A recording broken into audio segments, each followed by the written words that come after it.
Marshall reporting to discuss. Let's bring in from Minneapolis, former prosecutor and CIA officer Jack Rice, and here with us in studio, Republican strategist Kenneth Vecchio.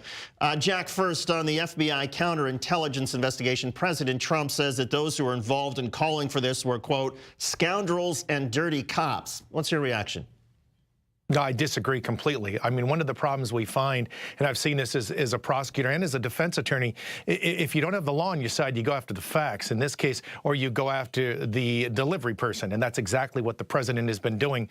The problem is we're talking about a lot of people who have worked very, very hard. They're apolitical. They're trying to come up with answers when it comes to this issue, and this was based upon some very objective and very peculiar behavior by this president and this presidential candidate. So their decision to go down this path was not something they did lightly. It was something they were very conscious about, and they knew they were going to catch a lot of heat. So they were going to be careful, and I think they were.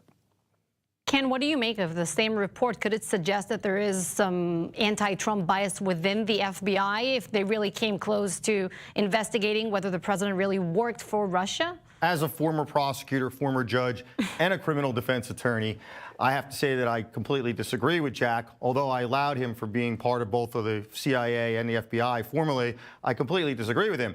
You go after people who falsely accuse you. And if police and prosecutors are falsely accusing you, then you come back and say that they're wrong. I want to make a really important threshold point here.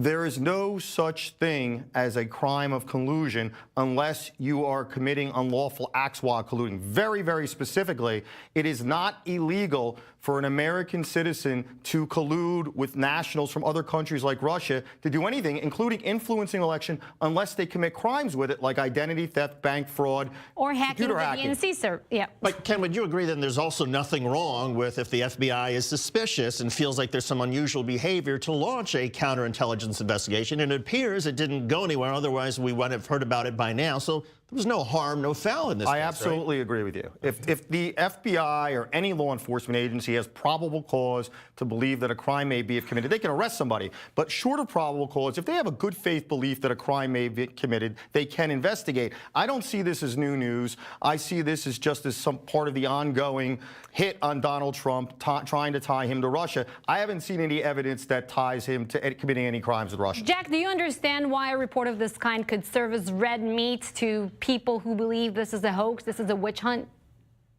Without question, I understand why one would do that. And honestly, that's one of the reasons the Bureau had to be careful on something like this. They had to know that there was going to be people coming at them. They had to know the political heat that would come, especially when you start looking at a sitting president. They had to know that this was the case. And yet at the same time, when you start seeing behavior that's like this, when you see some of the decisions that the president was making, some of those very strangely, what he was doing in the Oval Office, some of the things he was doing on the sanctions issue, and then certainly what he talked about with Lester Holt, you start going down this long list. It's reasonable to start asking questions. What I think makes this somewhat unique, though, is what we have heard previously, is that the investigation had to do more broadly with the Trump team, those who were surrounding the president, those who were sort of in the satellite. The difference here is we're talking very specifically about what this president and what this presidential candidate himself was doing. I don't see anything different than what's been brought up already, Jack. This is the same rhetoric being spewed out in a different way. Well, one thing that is different, and that is the second story, and that is the idea that Donald Trump, as president, confiscated the notes of his interpreter, which nobody at the White House denies. If, in fact, as the president says, these meetings with Vladimir Putin were so successful and accomplished so much, then why not have the White House go ahead and release the interpreter's notes to Congress so they can see how successful it was? I don't see anything odd in that, because I agree with Trump when he's saying that there are many meetings with foreign leaders that are kept completely private between those leaders. I'm going to have to use something from my own life directly on this. One of my movies called Price for Freedom opens up with Ronald Reagan with his interpreter meeting with the ambassador from Iran in Switzerland, and Reagan specifically told that ambassador that we're going to start bombing the hell out of Iran if you don't release our hostages, starting with you, the ambassador's home. That was held private for years and years and years, and we uncovered that years later and put it in the movie. So I don't see anything unusual. Jack, your thoughts? Is it legitimate that certain one-on-one meetings between world leaders be kept 100% confidential?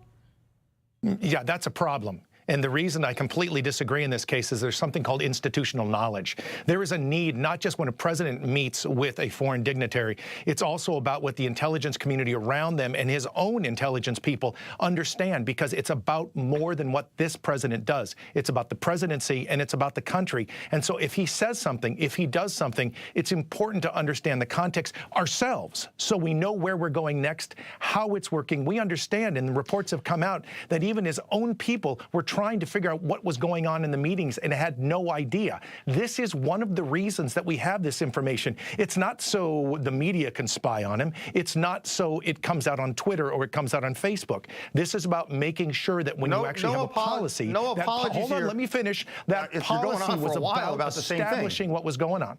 No, actually, this is fundamentally different. This is about going much further than just what this president does in one particular instance. It's about making sure that the policy that's being implemented by the country is consistent with that and that has been looked at all levels to make sure you're doing it appropriately. And when you don't do that, you don't get that. The soliloquy you're stating sounds good, but it's completely impractical and unbelievable, because Congress itself has all kinds of private hearings.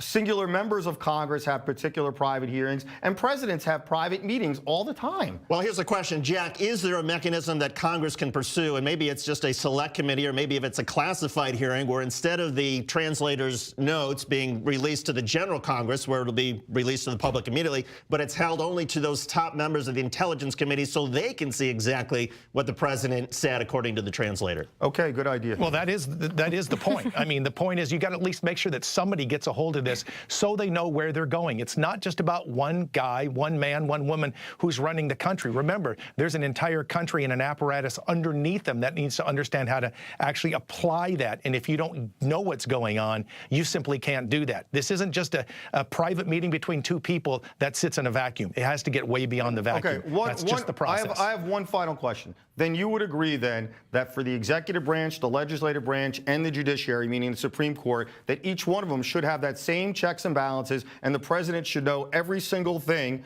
that Congress is doing and the Supreme Court is doing, and the Supreme Court should know everything that Congress and the president is doing. If you say that, I agree with you. Otherwise, it's unfounded. I assume that's rhetorical. No, I don't. No, Jack, not at all. I have one yes or no question to you. Do you really think that when President Trump meets with Putin, he doesn't have the U.S. interest in mind? Could it be? At this point, we have seen a lot of information, and he has made some statements and some arguments that have been inconsistent with American foreign policy since the 1940s. Okay. Jack Rice and Ken Del Vecchio, thank you both. I think if there's one agreement, Tall, it is that